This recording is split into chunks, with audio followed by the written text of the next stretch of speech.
ரெண்டு விஷயம் கழுகு காரியத்துல. ஒண்ணு, தன்னுடைய கழுகுடைய அந்த குட்டியை என்ன பண்ணனா, முதல்ல அது கூடு கட்டும். என்ன பண்ணும்? கூடு கட்டும். கீழே முள்ளு, மேல மரம், மூணாவது பஞ்சு மெத்த வைக்கும்.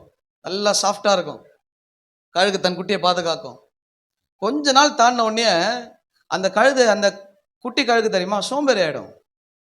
உள்ளே உட்காந்து இருக்கும். முதல்ல அந்த கழுகு என்ன தெரியுமா, அந்த பஞ்சை தூக்கும். அங்கிருந்து நம்மளை கொஞ்ச நாள் ஆண்டவர் சேஃபா வைக்காம நம்ம என்ன பண்ணணும், நல்லா தூங்குறது கொட்டை விட்டுன்னு.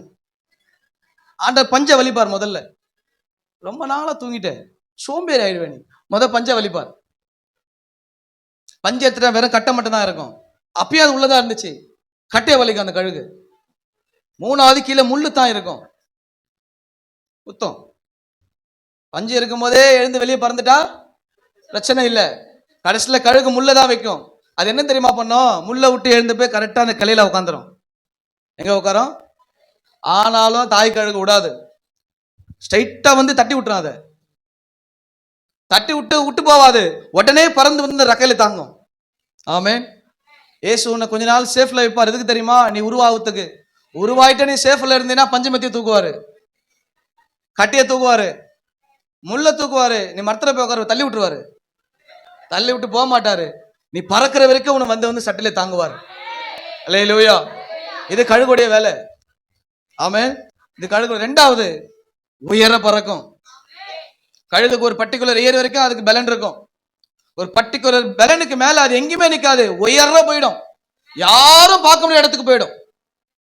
அங்க போய் முதல்ல தன்னுடைய அழகால ரக்கைய ஒண்ணா புடுங்கும். வலிக்குமா? ஒரு முடியை புடுங்கினா வலிக்குதா? அந்த கழுகு ஒவ்வொரு ரக்கையா புடுங்கும், எல்லா ரக்கையும் புடுங்கி போடும். புடுங்கினதுக்கு அப்புறம் அந்த மூக்கை இடிச்சு உடைக்கும், உடைச்சிடும். அந்த அழகை உடைச்சிட்டு நிற்கதியா நிற்கும்.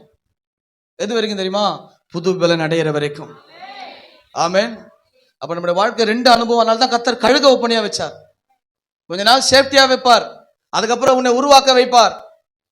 ஒரு நேரத்துக்கு அப்புறம் நீ அவர்கிட்ட போய் உட்காந்துடணும்.